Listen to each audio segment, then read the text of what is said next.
Alors, frères et sœurs, toujours en cette journée de lundi, il est à présent 19h39. On se retrouve pour cette deuxième et dernière vidéo. Nous n'allons pas aborder un sujet spécifique, mais aborder un certain nombre de questionnements. On a pu constater que certains parmi nos frères et parmi nos sœurs, pas que parfois même des non-musulmans, s'interrogent et interrogent le fait de savoir comment se fait-il que les musulmans qui se disent être les bien guidés, qui se disent être sur le chemin droit, qui se disent respecter la volonté de Dieu, ses interdits et ses obligations, respecter l'ordonnance divine. Donc comment se fait-il que si vous êtes, non pas le peuple élu, mais en tout cas ceux qui avaient le bon livre, les bons commandements, comment se fait-il que nous constatons que vous êtes les derniers des derniers? Comment se fait-il que votre sang n'a absolument aucune valeur? Qu'on risque plus, dans certains pays, d'être condamné pour avoir frappé un chien et tué un chien, que d'avoir frappé ou tué un musulman, que d'avoir violé une musulmane, qu'on vous massacre partout, que vous êtes dans la misère, que vous êtes complètement divisé, que vous entretuez, etc., etc., etc. Donc finalement, peu ou prou le constat. Donc il y a des musulmans et des non-musulmans qui, certains d'entre eux de bonne foi, d'autres, je suppose, de mauvaise foi, afin de remuer le couteau dans la plaie, posent cette question. La réponse est tout à fait coranique. La réponse à cette question tout à fait légitime, puisque réelle, est tout à fait coranique. Allah dans le Coran, Allah Azza wa Jalla dans le Coran, il dit « Fatansuru Allah, Allah yunsurkum » Si vous secourez Allah, Allah vous secourra. Si vous secourez Dieu, Allah vous secourra. Fatansuru Allah, Allah yunsurkum.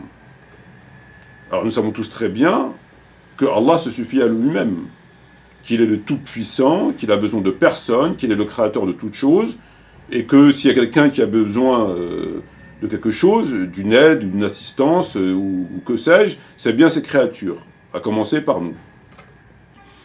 Donc ce verset, évidemment, doit s'expliquer, entre autres et surtout, par le fait que Allah, lorsque Allah dit « si vous secourez Allah, si vous secourez Dieu, Dieu vous secourra », ça veut dire que si vous secourez la parole, si vous secourez ce que Allah a révélé au prophète Mohammed, sa parole, son ordonnance coranique, ses lois, sa sharia, ses hudud, ses obligations, etc., etc., donc finalement son livre, Allah vous secourt. Vous secourez Allah, Allah vous secourt. Vous secourez ce qu'il a révélé, Allah vous secourt. En retour, il vous secourt.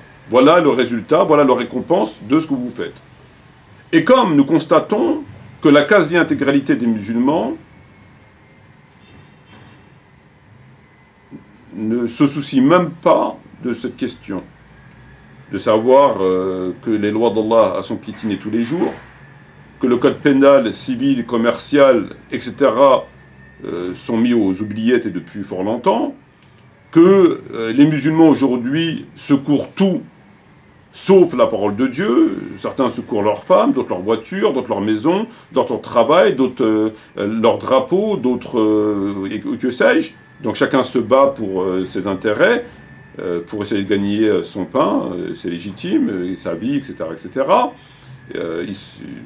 Mais personne, enfin, à ma connaissance, il n'y a pas grand monde qui se lève le matin en disant « Voilà, on était parmi les meilleurs, comment se fait-il qu'on est passé du numéro 1 au numéro 0, qu'on est les derniers des derniers, qu'il ne reste que du Coran, que des psalmodies et du blablabla et ce qu'on voit aujourd'hui, que certains vaquent au débat interreligieux, d'autres vaquent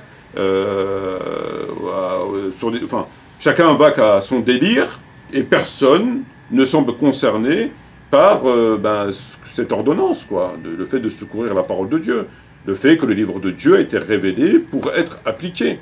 Il n'a pas été révélé que pour être chanté, décoré, etc. Il a été révélé pour être appliqué. Le Coran a été révélé pour être appris, compris et appliqué. Or, beaucoup l'apprennent, peu le comprennent, et quasiment personne l'applique. Donc, le deal entre Allah et ses créatures, il est clair. Si vous secourez ma parole, je vous secours.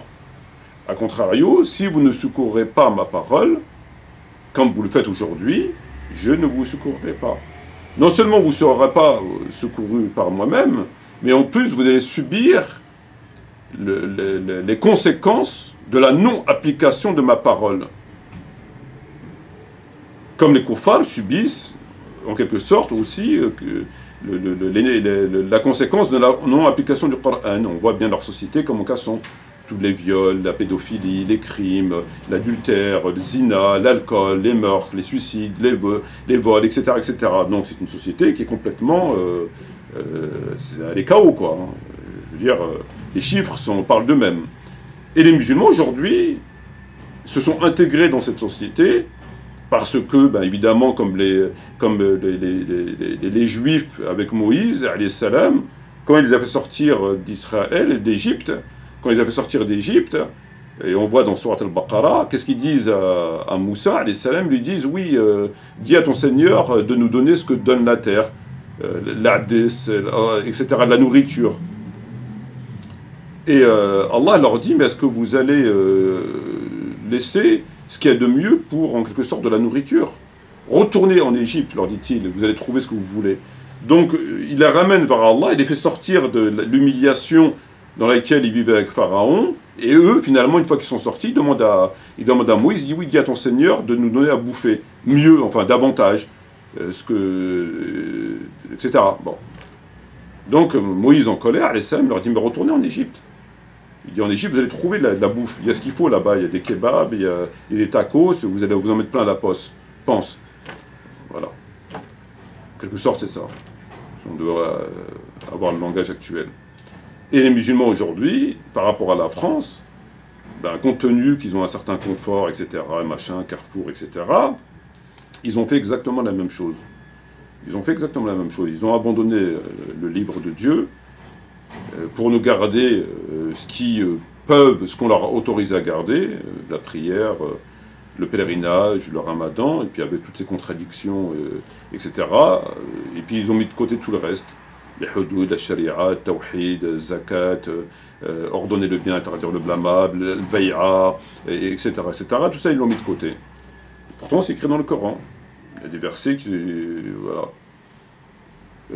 Comme il dit dans les versets, où parmi les gens, il y en a qui n'adorent Dieu que par harfin, que par un bout, quoi, un petit morceau. Et donc, pour répondre à cette question, la réponse, elle est là. Pourquoi les musulmans sont humiliés aujourd'hui? Parce qu'ils n'ont pas respecté ce que Dieu leur a dit. Dieu leur a dit, si vous me secourez, je vous secours. Et comme ils n'ont pas secouru la parole de Dieu, ils l'ont délaissé. Qui se lève aujourd'hui le matin pour dire c'est pas normal? Chacun il est dans son petit business. Chacun cherche à faire tourner sa petite boutique. Parce qu'évidemment, secourir la parole de Dieu, c'est un prix. Et tout le monde connaît le prix. Et pas grand monde veut le payer. Ben oui, c'est un sacrifice. On l'a bien compris. Alors eux, ils vont là où il n'y a pas de sacrifice. On sait que si on fait des débats interreligieux, on n'aura pas de problème avec la BRI. On sait que si on fait Khourouj, on n'aura pas de problème avec la BRI. On sait que si on est néo-salaf, et comme eux ils font, on n'aura pas de problème avec la BRI. On sait que si on est pro-Tariq Ramadan, on n'aura pas de problème avec la BRI, etc., etc. Donc, ils ne trompent finalement qu'eux-mêmes. Donc aujourd'hui, si on est humilié, et qu'on est dans la situation dans laquelle ils sont, où les musulmans aujourd'hui vont faire la manche en quelque sorte, à demander des allocations familiales, à demander des RSA, à demander des aides, et travailler pour le kuffar, c'est-à-dire travailler pour un système qui est un système diabolique, tant sur le plan financier, c'est un système diabolique. Je veux dire, c'est le système à l'inverse de la charia. Donc, tout le système, il tourne autour de shaitan, hein, c'est clair. Et qu'eux travaillent pour ça toute leur vie, ils esquintent leur santé, etc., pour finalement terminer dans un état grabataire ou que sais-je, et transporté et enterré dans leur pays d'origine, conformément à la charia, nous dit-on. Bon. La sharia, c'est lorsque seulement on se marie et lorsqu'on meurt. Entre les deux, il n'y a pas de sharia. Lorsqu'on se marie, on va se marier avec la sharia, enfin entre guillemets, et lorsqu'on meurt, on va être enterré conformément entre guillemets à la sharia. C'est tout. Entre les deux, c'est open bar. C'est que du koufr. Donc la réponse, elle est dans le Coran. La réponse, elle est dans le Coran. Si vous me secourez, je vous secourrai. Vous ne m'avez pas secouru, attendez-vous. Avec la nouvelle année, on a entendu des gens, on a vu des vidéos, notamment l'imam Boussena ou je ne sais pas quoi, expliquer que, ou Zendachi et d'autres, expliquer à qui voulait bien les entendre, les écouter, est-ce qu'il était autorisé de souhaiter bonne fête aux kuffars? Franchement, moi, je tombe de ma chaise quand j'entends ça.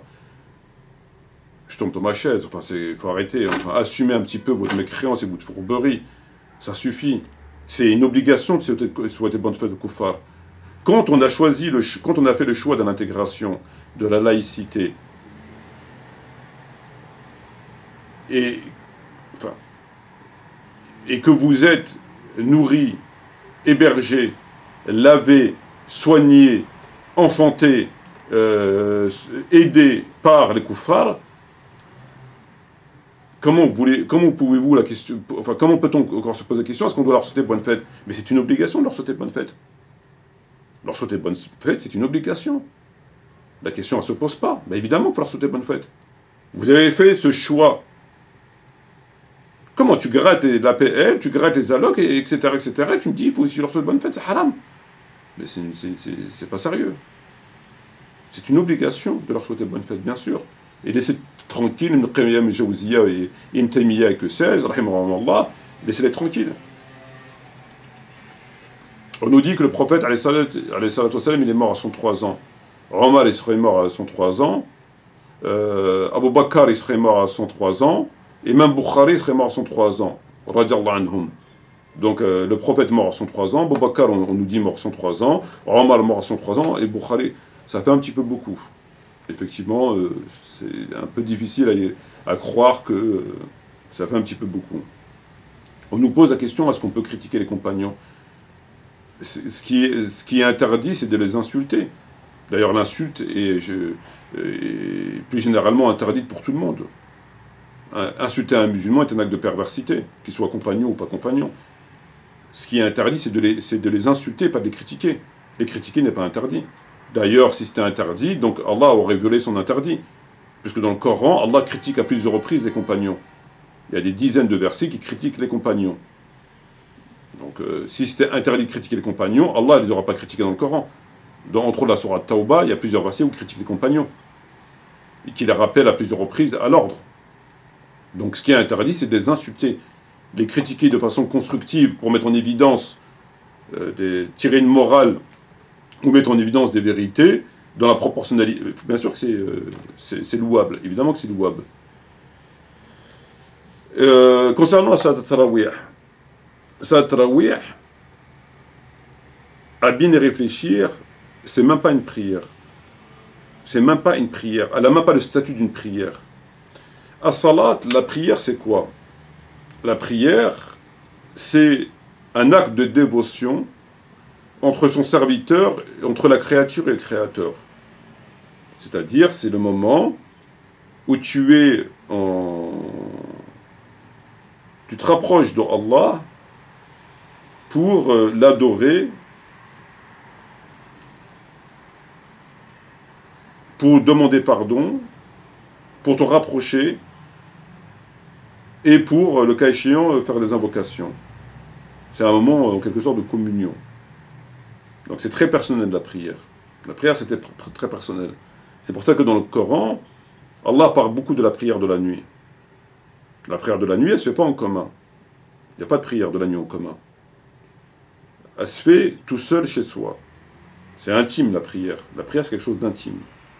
Mais on a la prière avec obligatoire en commun. Al-Dhuhr, Asr, Maghrib, les prières obligatoires. Ces prières-là, quand on les fait en groupe, évidemment que la concentration, que le moment de communion, de rapprochement et de concentration, etc., il perd en intensité parce qu'on prie avec des gens. Il y a des gens autour de nous. Donc il est évident que que prier avec des gens à côté de nous et quand on prie chez nous la nuit, c'est pas la même chose. La nuit, c'est vraiment, c'est intime, il n'y a que toi et Allah, voilà. Tu es plus concentré, etc., etc. Quand tu pries avec des gens, Dhuhr, Asr, Maghrib, Isha,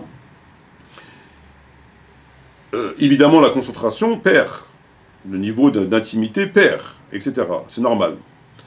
Mais on doit la faire, pourquoi? Parce que c'est une prière qui a pour vocation de marquer des temps, Dhuhr, Asr, Maghrib, Isha, et de rappeler à la société islamique, à la cité islamique, qu'on est musulman et qu'on est là pour adorer Allah. C'est des temps où on se réunit pour tous ensemble, comme un seul homme, se prosterner, s'incliner et se prosterner face à Allah. Donc cette prière joue plus le rôle d'une prière sociale que d'une prière au sens strict du terme. La prière au sens strict du terme, on va la retrouver la nuit. Pourtant, elle n'a pas été rendue obligatoire. Le prophète n'a pas demandé aux musulmans de se réunir la nuit dans la mosquée pour prier.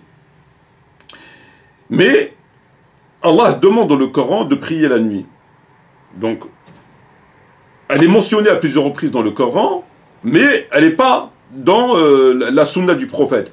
Le prophète n'a pas demandé aux musulmans de se réunir la nuit pour prier.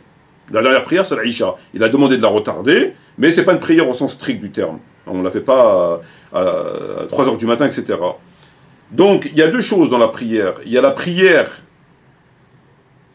dans la journée qui est faite au commun et qui a un caractère moins intime, moins de communion, mais plus dans la structure sociale des musulmans, qui joue un rôle dans la structure sociale des musulmans, et qui est obligatoire, qu'on doit prier ensemble, etc.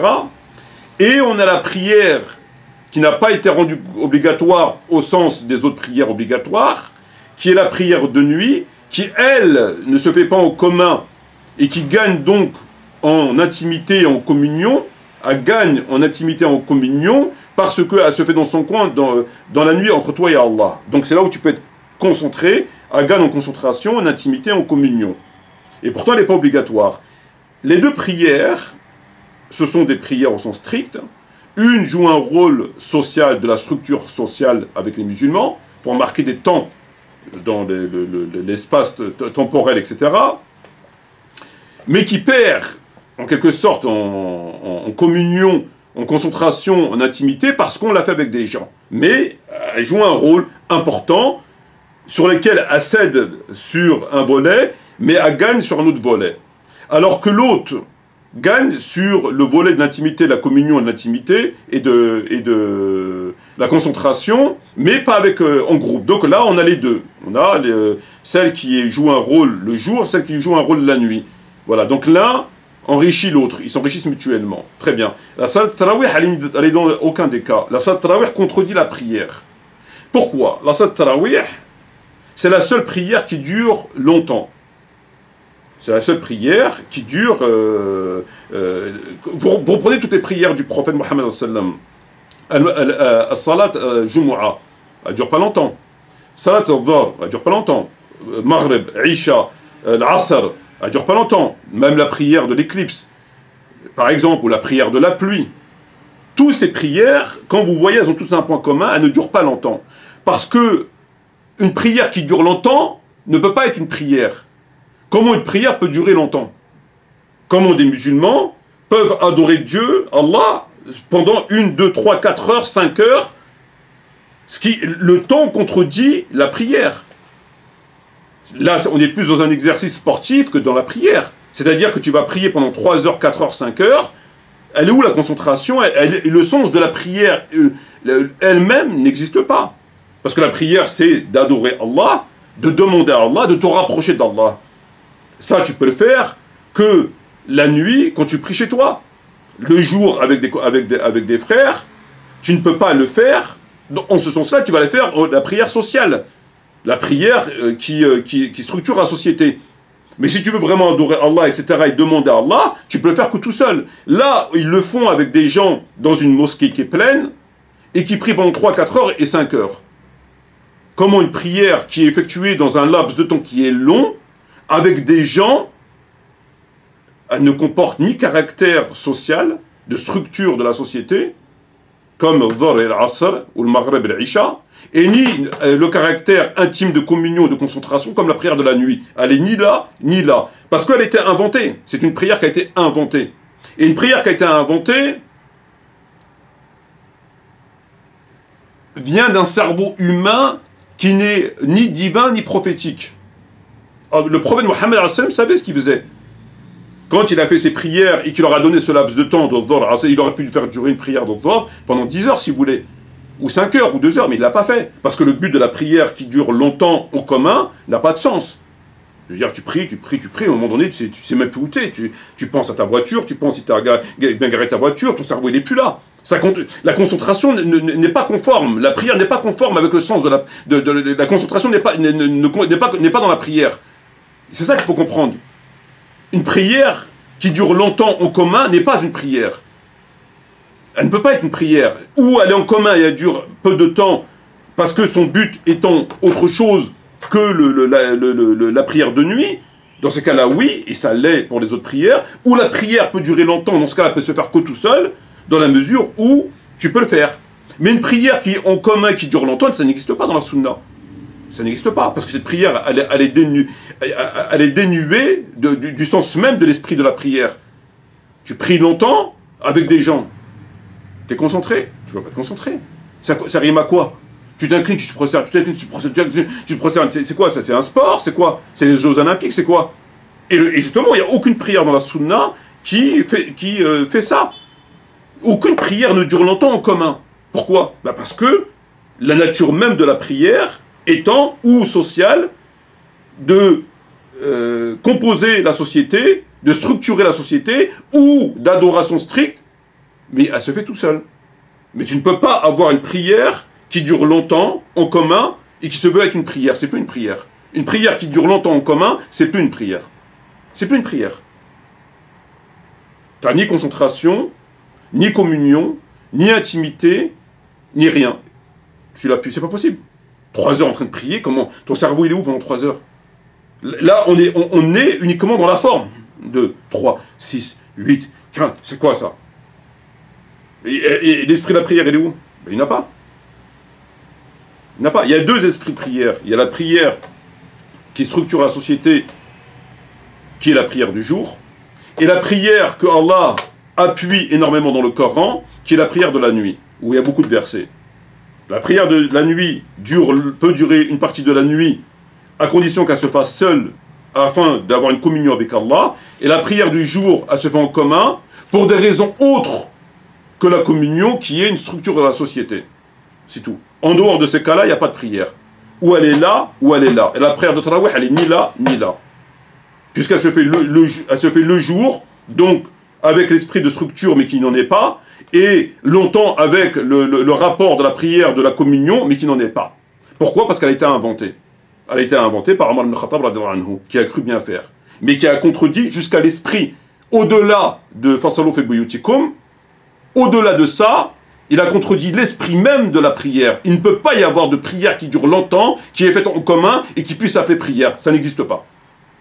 Ça n'existe pas. Voilà. Et pour terminer, j'apprends par mon avocat que Abu Aziz, je sais pas quoi là, Abu Amama, n'a pas fait appel de sa condamnation pour diffamation, donc le jugement est définitif. Donc on va se tourner vers lui pour récupérer maintenant les 1000 € de préjudice qu'on reversera probablement à des gens qui ont besoin d'aide sur Internet. Voilà, donc sur ce, je vous remercie. Assalamu alaikum wa rahmatullahi wa barakatuh.